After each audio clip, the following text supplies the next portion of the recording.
लंबे हरे बालों वाले उस आदमी ने जवाब दिया कि वो बहुत कम ही यात्रा करता है, इसलिए वो कुछ समय के लिए इसी देश में रहेगा और उनकी छोटी राजकुमारी से मिलेगा। फोन पर जो व्यक्ति था उसे ये सुनकर अच्छा लगा, क्योंकि उनके बॉस की भविष्यवाणी के अनुसार वो एलियन स्टार इतिहास बदलने में एक महत्वपूर्ण कड़ी है। उन्हें ये पता नहीं था कि वो दोस्त है या दुश्मन, इसलिए बॉस ने कहा था कि पहले उनसे संपर्क किया जाए और फिर उसी के अनुसार काम किया जाए। इस पर उस आदमी ने टिप्पणी की कि उसका बॉस बहुत ज्यादा चिंता करता है। उसने कहा कि अगर वो एलियन स्टार सच में दुश्मन निकला तो वो उसे खुद ही खत्म कर देगा। ये व्यक्ति एयर था, जो एकेडमी में ए रैंक का चोर था। प्रिंसिपल चेन से बात कर रहे थे, क्योंकि स्पेशल क्लास में दाखिल होने के कुछ ही दिनों बाद उसने न तो कॉल का जवाब दिया, न ही किसी मैसेज का, और वो क्लास भी छोड़ रहा था। चेन अपने मन में सोच रहा था कि वो अभी वापस ही आया है और अभी से पकड़ा गया। प्रिंसिपल को सब पता था। चेन ने उनसे माफी मांगी और बताया कि घर पर कुछ जरूरी काम आ गया था, इसलिए वो समय पर स्कूल को नहीं बता पाया। उसने कहा कि वो किसी भी सजा को स्वीकार करने के लिए तैयार है। प्रिंसिपल ने साफ किया कि उनका ये मतलब नहीं था, वो बस ये जानना चाहते थे कि उसके साथ कुछ बुरा तो नहीं हुआ। चेन ने जवाब दिया कि ऐसा कुछ नहीं हुआ है। उसने पूछा कि क्या उन्हें इस बात की चिंता है कि वो एक्सचेंज मैच से पीछे हट जाएगा। प्रिंसिपल ने जोर देकर नहीं कहा, क्योंकि उन्हें इस मामले में उस पर पूरा भरोसा था। उन्हें ज्यादा चिंता इस बात की थी कि कहीं चेन कोई ऐसी मुश्किल तो नहीं छिपा रहा जिसके बारे में वो बात करने की हिम्मत नहीं कर रहा है। उन्होंने उससे कहा कि क्योंकि वो एक अच्छा भविष्यवक्ता है, इसलिए भले ही वो मैच के लिए राजी न होता, तब भी स्कूल उसकी हर तरह से मदद करता। उन्होंने उसे बताया कि एकेडमी का मकसद शानदार भविष्यवक्ताओं को तैयार करना है और ये मकसद कभी नहीं बदलेगा। चेन ने सिर हिलाया और उन्हें भरोसा दिलाया कि वो ठीक है। उसने वादा किया कि वो एक्सचेंज मैच में अपना सब कुछ लगा देगा और स्कूल के लिए सम्मान जीतेगा। इतना ही कहकर प्रिंसिपल ने उसे वापस क्लास में जाने के लिए कहा। उन्होंने उसे ये भी बताया कि उसका दोस्त उसके लिए इतना परेशान था कि वो उनके ऑफिस तक आ गया था। हालांकि क्लास में पहुंचकर चेन हैरान था। जारू ने चेन के कंधे पर हाथ रखा और पूछा कि वो कहाँ चला गया था। शियाओशिया ने भी जोड़ा कि टीचर्स को भी नहीं पता था कि क्या हुआ था। वे सब उसके लिए बहुत चिंतित थे। चेन ने जवाब दिया कि घर पर कुछ काम चल रहा था। जारू ने उस लड़ाकू तकनीक का जिक्र किया जिसका जिक्र उसने पहले किया था। उसने चेन को एक कार्ड दिया और बताया कि उसने और शियाओशिया ने मिलकर 3 लाख रुपए उसके लिए इकट्ठा किए हैं, ताकि वो उसे इस्तेमाल कर सके और बाद में जब उसके पास पैसे हों तो वो उन्हें वापस कर दे। चेन चौंक गया। उसने तो ये बात बस यूं ही कह दी थी, पर उसे उम्मीद नहीं थी कि वे इसे गंभीरता से लेंगे।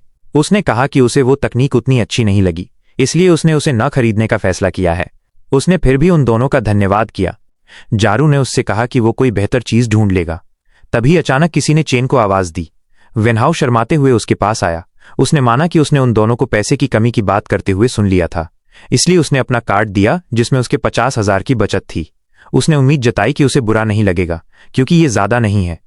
फिर मैच हारने के बारे में उसने चेन से कहा कि अगर वो उससे कुछ करवाना चाहता है तो वो बस कह सकता है। चेन ने उससे कहा कि उसे नौकर की तरह काम करने की कोई जरूरत नहीं है। शियाओशिया ने उन दोनों की टीम के मामले में दखल देने के लिए उसे डांटा।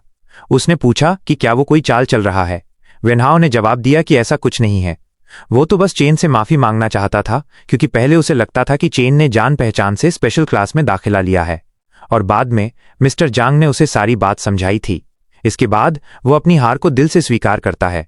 उसने कहा कि चेन ने उसे उनके बीच के अंतर का एहसास कराया है, इसलिए वो दोस्त बनना चाहता था। शियाओशिया ने चेन के कान में फुसफुसाया कि वेनहाउ को हराने वाला वो पहला था। उसने पूछा कि क्या उन्हें उसे टीम में शामिल होने देना चाहिए। चेन ने जवाब दिया कि उसे कोई आपत्ति नहीं है। शियाओशिया ने वेनहाउ से कहा कि अगर वो चौथा सदस्य बनने के लिए तैयार है तो वे उसे स्वीकार करेंगे। उसने जवाब दिया कि उसे रैंकिंग से कोई फर्क नहीं पड़ता। जारू ने कहा कि अपने नए साथी का जश्न मनाने के लिए वेनहाउ को उसके लिए पानी का गिलास भरना चाहिए। वेनहाउ ने जवाब दिया कि अगर कोई पानी लाता है तो वो चेन के लिए होना चाहिए, क्योंकि जारू वैसे भी उससे हार गया था। जारू को विश्वास नहीं हुआ कि वो अभी अभी टीम में शामिल हुआ है और पहले से ही बॉस की तरह व्यवहार कर रहा है। चेन उन्हें देखता रहा और मन ही मन सोचा कि ये सभी कितने अच्छे साथी हैं। उसे खुद को जिंदा पाकर खुशी महसूस हुई, वरना वो उनसे कभी नहीं मिल पाता। ट्रेडमिल मशीन पर चेन ने खूब मेहनत से ट्रेनिंग की। उसके दिमाग में लेवलिंग सिस्टम बहुत आसान था। शरीर को बस स्टार एनर्जी सोखनी होती है, और जितनी ज्यादा स्टार एनर्जी सोखी जाती है, लेवल उतना ही ऊपर जाता है। ज्यादा मेहनत वाले व्यायाम से सोखने की क्षमता बढ़ती है, और यही वजह है कि ज्यादातर भविष्यवक्ता हमेशा पीई फिजिकल एजुकेशन की क्लास करते थे। लेकिन सोखने की दर उम्मीद से ज्यादा मुश्किल थी। वो ट्रेनिंग की तीव्रता को बढ़ाने के लिए पहले ही उपकरण पहन चुका था, लेकिन उसकी सोखने की दर अब भी कम थी। अगर शरीर में मौजूद स्टार एनर्जी समय पर सोखी नहीं गई तो वो धीरे धीरे रिस्क कर बर्बाद हो जाएगी। इसमें कोई हैरानी नहीं कि कुछ लोग जिंदगी भर पहले लेवल पर ही रह जाते हैं। इस हिसाब से वो मुकाबले से पहले कभी भी चौथे लेवल तक नहीं पहुंच पाएगा।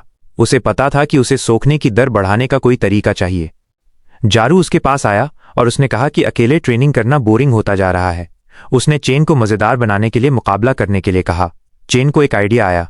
उसे याद आया कि मैच के दौरान सिर्फ इसलिए कि उसे उस राक्षस से लड़ना पड़ा, उसने गलती से खुद को स्टार एनर्जी को पहचानना सीखने पर मजबूर किया। उसने जारू से कहा कि अगर वे मुकाबला करने वाले हैं तो उसके पास एक ऐसा आइडिया है जिसमें सभी की मदद की जरूरत होगी। बीच की बत्ती चालू की गई। शियाओशिया ने पाम का इस्तेमाल किया जबकि जारू ने रेंडिंग फिस्ट का। वे दोनों मिलकर चेन से लड़े। चेन को उनका साथ लड़ना पसंद आया। इसके बाद वे दोनों थककर चूर हो गए। वे लगभग 1 घंटे से लड़ रहे थे, इसलिए उन्होंने आराम करने का सुझाव दिया। शियाओशिया ने कहा कि जब उसने पहली बार 1 के मुकाबले 2 कहा था तो उसे लगा कि वो मजाक कर रहा है। उसे उम्मीद नहीं थी कि वो सच में ऐसा ही करेगा। जारू ने दावा किया कि यह तरीका कमाल का था। जीतने या हारने की चिंता किए बिना वे खुद को पूरी तरह से लड़ाई में झोंक सकता था और उसने नई चालें भी आजमाने की हिम्मत की। अगला राउंड वेनहाउ का था। चेन को एहसास हुआ कि वो सही था। इस तरह की पूरी ताकत वाली लड़ाई सोखने की दर बढ़ाती है और उनकी अच्छी बुनियाद के कारण एक बार जब सोखने की दर बढ़ जाती तो वे तेजी से लेवल अप कर जाते। उसने एक नया तरीका आजमाने के बारे में सोचा जबकि उसकी दर पहले से ही ज्यादा थी। आम लोगों के लिए सुरक्षा सुनिश्चित करने के लिए सामान्य सप्लीमेंट्स में स्टार एनर्जी को पतला कर दिया गया था। अगर शारीरिक क्षमता सामान्य और सोखने की दर कम हो तो हजारों बोतलें पीने के बाद भी लेवल नहीं बढ़ेगा। लेकिन उसके ऑब्जर्वेशन के मुताबिक उधार ली गई स्टार एनर्जी सप्लीमेंट से 100 गुना ज्यादा गाढ़ी थी। अपनी मौजूदा क्षमता के साथ इसे सीधे सोखने से उसका शरीर यकीनन फट जाएगा। लेकिन अगर वो प्रवाह को नियंत्रित कर सकता है जिसे वो सोख सकता है तो उसने सोचा कि वो उधार ली गई स्टार एनर्जी को स्थायी बना सकता है ताकि जल्दी से लेवल अप हो सके। उसने सोचा कि ये कोशिश करने लायक है। उसने उधार लेने की शक्ति का इस्तेमाल किया। उसे तब तक एहसास नहीं हुआ था कि वो कितनी ज्यादा मात्रा में उधार ले सकता है, लेकिन ये बात सही थी क्योंकि इसने उसे लगातार 2 बार लेवल अप किया था। उसने धीरे धीरे प्रवाह को नियंत्रित किया और उसे जितना हो सके उतना छोटा कर दिया। फिर उसने इसे सोख लिया। सारी एनर्जी उसके दिल में जमा हो गई। उसे उम्मीद नहीं थी कि थोड़ी सी मात्रा भी इतनी जबरदस्त होगी। उसका पूरा शरीर तुरंत भर गया। बेतहाशा रोकते हुए भी उसने बहुत ज्यादा सोख लिया था। इस दर से उसका शरीर फट जाएगा, इसलिए उसे इसे छोड़ना पड़ा। जब उसने ऐसा किया तो सब चौंक गए। पहले उन्हें लगा कि ये भूकंप है, लेकिन जल्द ही उन्हें एहसास हुआ कि ये वही था। जब उन्होंने देखा कि उसकी स्टार एनर्जी अचानक आसमान छू रही थी तो उनके मुंह खुले रह गए। बॉस ने आकर उससे पूछा कि क्या हो रहा है। उसे विश्वास नहीं हुआ कि उसने उसकी एनर्जी सोख ली है। चेन ने कहा कि उसने उसे जो मात्रा दी थी उसे वो नियंत्रित करने की कोशिश कर रहा था ताकि वो उसे संभाल सके, और खुशकिस्मती से ये काम कर गया।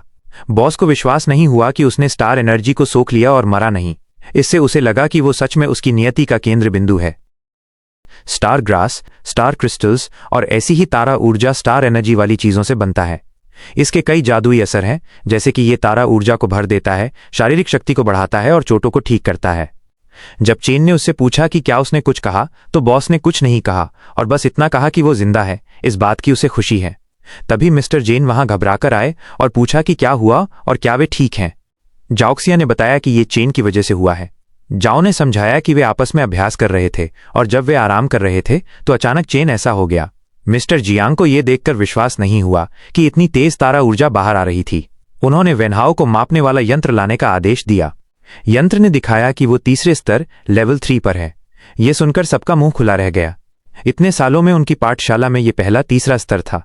वह तुरंत प्रधानाचार्य प्रिंसिपल को बताने के लिए वहां से चला गया। शियोक्सिया ने पूछा कि उसने अपना स्तर कैसे बढ़ाया और वो चाहती थी कि वो उसे भी सिखाए।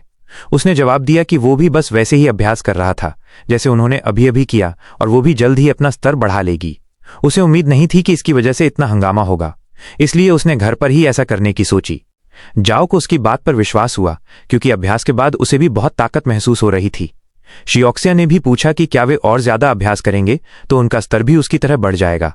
वेनहाओ ने उनसे कहा कि आराम करना बंद करें क्योंकि अब उसकी बारी थी। जब वे अभ्यास कर रहे थे तो चेन ने देखा कि इस बार बॉस ने उसे गाली नहीं दी। बॉस ने जवाब दिया कि वो उसे आदत हो गई थी और अगर ये जल्दी से स्तर बढ़ाने का तरीका था तो वो अब कुछ नहीं कहेगा। आखिरकार उसे भी उसका मजबूत होना चाहिए था। चेन ने उसे बताया कि चिंता की कोई बात नहीं है क्योंकि उसके पास अभी भी बहुत सी तारा ऊर्जा भरी हुई है जिसका उसने अभी तक इस्तेमाल नहीं किया है। जब उसका शरीर धीरे धीरे उसे सोख लेगा तो वो फिर से चौथे स्तर लेवल 4 पर पहुंच सकता है। ये सुनकर बॉस बस चुपचाप उसे देखता रहा। जब बॉस उसे चुपचाप देख रहा था तो समय बहुत जल्दी बीत गया और 12 जुलाई 2026 आ गई। एक्सचेंज टूर्नामेंट में सिर्फ 55 दिन बाकी थे। चेन ने बहुत मेहनत से अभ्यास किया। एक और दिन बीत गया और उसने बाकियों के साथ अभ्यास किया। दिन यूं ही उड़ते चले गए और वो सिर्फ अपना स्तर बढ़ाने पर ध्यान दे रहा था। आखिरकार 6 सितंबर 2026 आ गया। यह एक्सचेंज टूर्नामेंट के स्थान पर मैच का दिन था। वहां बहुत सारे लोग थे। जिया को विश्वास नहीं हुआ कि वो सचमुच उस मंच पर खड़ी थी। उसने बताया कि अगर उसकी मां को पता चलेगा तो वो खुशी से रोने लगेंगी। जियारू ने सुना कि उस साल पहले से कहीं ज्यादा छात्र भाग ले रहे थे। वेनहाउ ने चेन से पूछा कि क्या वो चौथे स्तर लेवल 4 के मैचों के लिए तैयार है, क्योंकि तीसरे और चौथे स्तर के बीच का फासला कम नहीं था। उसे बुरा लगा, क्योंकि अगर उनके पास और समय होता तो वे साथ मिलकर लड़ सकते थे। चेन ने उसे तसल्ली दी और याद दिलाया कि सिर्फ भाग लेना ही काफी है और हारना या जीतना कोई मायने नहीं रखता, और अगर खतरा हुआ तो वो बीच में ही हार मान लेगा। चूंकि तीसरे और चौथे स्तर के लिए आराम करने की जगह अलग अलग थी, इसलिए उन्हें अलग होना पड़ा। जाओ ने उससे कहा कि अगर वे जल्दी खत्म कर लेंगे तो वे उसे चीयर करने के लिए आएंगे। शियोक्सिया ने उसे शुभकामनाएं दी।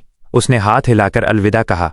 उसका समय आ गया था एंड वीआईपी स्टैंड्स पर जाकर तैयार होने का फैसला किया। प्रधानाचार्य ने कहा कि वो पहली बार वीआईपी जगह पर आए थे। मिस्टर जियांग ने जवाब दिया कि ये जायज था, क्योंकि उनकी पाठशाला ने पहले सिर्फ दूसरे स्तर के टूर्नामेंट में भाग लिया था, इसलिए उन्हें ऐसा कोई सम्मान नहीं मिला था। एक आदमी आया और खुशी खुशी उनका अभिवादन किया। वह बूढ़ा वोंग, ओल्ड वोंग था। उन्होंने हाथ मिलाया। वोंगमिंग युआन, जो यू शियांग के प्रधानाचार्य थे, ने हुई, जो लियोन के प्रधानाचार्य थे, को बधाई दी। मिंगवान ने कहा कि उन्हें उम्मीद नहीं थी कि वे इतने कम समय में तीसरे और चौथे स्तर के छात्रों को ला पाएंगे। उन्होंने जवाब दिया कि ये सब उनके छात्रों की मेहनत की वजह से है। उन्होंने बस उनकी जरूरतों को पूरा करने की पूरी कोशिश की। उन्होंने उसे बदलावों के बारे में बताने के लिए धन्यवाद भी किया। मिंगवान ने बताया कि केंद्र प्राधिकरण द्वारा बनाए जा रहे नए नियम जीतने वाली पाठशालाओं के लिए सहायता सब्सिडीज बढ़ाने की योजना बना रहे हैं, और उन सहायता को पाने के लिए मुकाबला निश्चित रूप से भयंकर होगा। कोई आया। उसने टिप्पणी की कि इसमें कोई आश्चर्य नहीं था कि वहां शोर था, क्योंकि देश के देहाती लोग पहली बार वहां आए थे। हुई नाराज हो गया, लेकिन मिंगवान ने उसे शांत रहने के लिए कहा। उन्होंने उसे बताया कि वे प्रधानाचार्य थे जिन्होंने पिछले टूर्नामेंटों में जीत हासिल की थी, इसलिए उनसे टकराव न करना ही बेहतर था। हुई ने जवाब दिया कि वो सब पुरानी बातें थीं और टूर्नामेंट अभी शुरू नहीं हुआ था और कोई नहीं जानता कि इस बार कौन जीतेगा। शुआंग अकेडमी के प्रधानाचार्य, जो पिछले साल के विजेता थे, ली तुओ थे। उसने जवाब दिया कि जैसा कि उम्मीद थी, बेकार कुत्ता ज्यादा भौंकता है। उसने उनसे कहा कि वे अपने समय का आनंद लें, और अगर उन्हें ये दृश्य अच्छी तरह से याद नहीं रहा तो ये बुरा होगा, क्योंकि उन्हें दूसरा मौका नहीं मिलेगा। इसके जवाब में हुई ने नाक भौं सिकोड़ा। मिस्टर जियांग ने उसके कान में कहा कि वे पहली बार इतने ऊंचे स्तर के टूर्नामेंट में आए थे और उन्हें चिंता हो रही थी कि क्या बच्चे ठीक रहेंगे। हुई ने उनसे पूछा कि वो छात्रों के बारे में क्या सोचते थे। मिस्टर जियांग ने जवाब दिया कि वे लाजवाब थे, खासकर चेन।